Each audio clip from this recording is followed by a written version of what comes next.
வணக்கம், welcome to Chandraj cooking. இன்றைக்கி ஹைதராபாத் ஸ்டைலில் க்ரீன் சிக்கன் கிரேவி எப்படி செய்யுதுன்னு வாங்க பார்க்கலாம். இந்த சிக்கன் கிரேவி ரைஸ், சப்பாத்தி, ரொட்டியோடு சாப்பிட்றதுக்கு ரொம்பவே டேஸ்ட்டாக இருக்கும். ட்ரை பண்ணி பாருங்கள். 1/2 கிலோ சிக்கனை 3 டைம் வாஷ் பண்ணி தண்ணியை வடிச்சிட்டு ஒரு மிக்சிங் பாத்திரத்துக்கு மாற்றிக்கலாங்க. நான்வெஜ் சமைக்கிறப்போ எப்போவுமே அந்த மீட் ஸ்மெல் இருக்குங்க. அந்த ஸ்மெல்லை அவாய்ட் பண்ணுறதுக்காக கொஞ்சமாக உப்பு சேர்த்து க்ளீன் பண்ணிக்கலாங்க. சிக்கனை மேரினேட் பண்ணுறதுக்காக மசாலா ரெடி பண்ணிக்கலாங்க. அதுக்கு ஒரு மிக்ஸி ஜாரில் 2 இன்ச் இஞ்சியை சேர்த்துக்கலாங்க. 5 பெரிய பல் பூண்டு சேர்த்துக்கலாங்க. காரத்துக்கு ஏற்ப பச்சை மிளகா சேர்த்துக்கலாங்க. நான் 5 பச்சை மிளகா சேர்த்துருக்கேன். மல்லி ஒரு கட்டில் பாதி அளவு சேர்த்துருக்கேங்க. ஒரு கைப்பிடி புதினா சேர்த்துக்கலாங்க. தயிர் 1/2 கப்பு சேர்த்துக்கலாங்க. கூடவே 10லிருந்து 15 முந்திரி சேர்த்துக்கலாங்க. தேவைப்பட்டால் கொஞ்சமாக தண்ணி சேர்த்து நல்லா ஃபைன் பேஸ்ட்டாக அரைச்சி எடுத்துக்கலாங்க. பாருங்கள், இது போல் நல்லா வலுவலுன்னு அரைச்சிருக்கணும். இந்த மசாலாவை க்ளீன் பண்ணி வச்சுருந்த சிக்கனோட சேர்த்துக்கலாங்க. மசாலா சிக்கனோட கூட்டாகிற மாதிரி நல்லா மிக்ஸ் பண்ணி விட்டுறலாங்க. இந்த மசாலில் நம்ம சில்லி சேர்த்தனால கை எரிய வாய்ப்பு இருக்குங்க. ஸோ ஒரு ஸ்பூனை வச்சு கூட மிக்ஸ் பண்ணிக்கலாங்க. பாருங்கள், நல்லா மிக்ஸ் பண்ணியாச்சு. 1/2 kg சிக்கனுக்கு 1/2 லெமனை பிழிஞ்சு சேர்த்துக்கலாங்க. சேர்த்து நல்லா கலந்து விட்டுக்கலாங்க.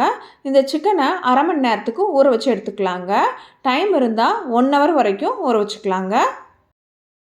பாருங்கள், நல்லா மிக்ஸ் பண்ணியாச்சு. இப்போ மூடி வச்சு 1/2 மணி நேரத்துக்கு ஊற வச்சுக்கலாங்க. 1/2 மணி நேரம் ஆகிடுச்சு. இப்போ எடுத்து பார்க்கலாங்க. பாருங்கள், சிக்கன் நல்லா ஊறி இருக்குது. இது ஒரு பக்கம் இருக்கட்டுங்க. கடாயில் 4 டேபிள் ஸ்பூன் நல்லெண்ணெய் சேர்த்துக்கலாங்க. எண்ணெய் சூடானதும் ஸ்பைசஸ் சேர்த்துக்கலாங்க. 1/2 டீஸ்பூன் சீரகம், பிரியாணி இலை, பட்டை, லவங்கம், ஏலக்காய், ஸ்டார் பூ, மராட்டி மூக்கு, கல்பாசி இதெல்லாம் சேர்த்து எண்ணெயில் வாசம் வர்ற வரையில் வறுத்துக்கலாங்க. ஒரு பெரிய வெங்காயத்தை சின்ன சின்னதாக நீல வாக்கில் கட் பண்ணி சேர்த்துக்கலாங்க. வெங்காயம் பொன்னிறம் ஆகிற அளவு எண்ணெயிலே நல்லா வறுத்தெடுத்துக்கலாங்க. பாருங்கள், வெங்காயத்தை இந்த அளவு நம்ம வதக்கிக்கலாங்க. இந்த ஸ்டேஜில் நம்ம ஊற வச்சுருந்த சிக்கனை சேர்த்து ஹை ஃப்ளேமில் 2லிருந்து 3 நிமிஷத்துக்கு கலந்து விட்டு ஃப்ரை பண்ணிக்கலாங்க. சிக்கனை இது போல் மேரினேட் செஞ்சு கிரேவி செய்கிறப்போ சிக்கன் நல்லா சாஃப்டாக, ஜூஸியாக, அதே போல் டேஸ்ட்டாகவும் இருக்குங்க. மசாலாவோட பச்சை வாசனை போக வதக்கிக்கலாங்க. 1/4 டீஸ்பூன் மஞ்சள் தூள், 1/2 டீஸ்பூன் உப்பு சேர்த்து நல்லா கலந்து விட்டுக்கலாங்க. பாருங்கள், 2 நிமிஷம் ஹை ஃப்ளேமில் வச்சு நல்லா கலந்து விட்டாச்சு. சிக்கன் வேக தேவையான தண்ணி சேர்த்துக்கலாங்க. 1 கப்லேருந்து 1/2 கப் அளவு தண்ணி சேர்த்து கலந்து விட்டு மூடி வச்சு ஸ்லோ ஃப்ளேமில் வேக வச்சு எடுத்துக்கலாங்க. மசாலில் முந்திரி சேர்த்துள்ளதுனால கிரேவி அடிப்பிடிக்க ஸ்டார்ட் ஆகுங்க. அப்போது இடையில கலந்து விட்டுக்கலாங்க. இந்த ஸ்டேஜில் 1/2 டீஸ்பூன் கரம் மசாலா, 1/2 டீஸ்பூன் மிளகுத்தூள் சேர்த்துக்கலாங்க. மிளகுத்தூள் ஆப்ஷனல் தாங்க. ஆல்ரெடி நம்ம மிளகாய் சேர்த்துருக்கோம். காரத்தை செக் பண்ணிவிட்டு சேர்த்துக்கோங்க.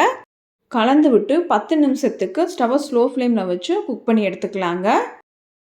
பாருங்கள், 10 நிமிஷம் ஆகிடுச்சு. இப்போ லிட்டை ஓப்பன் பண்ணி பார்க்கலாம். கிரேவி நல்லா திக்காக இருக்குது.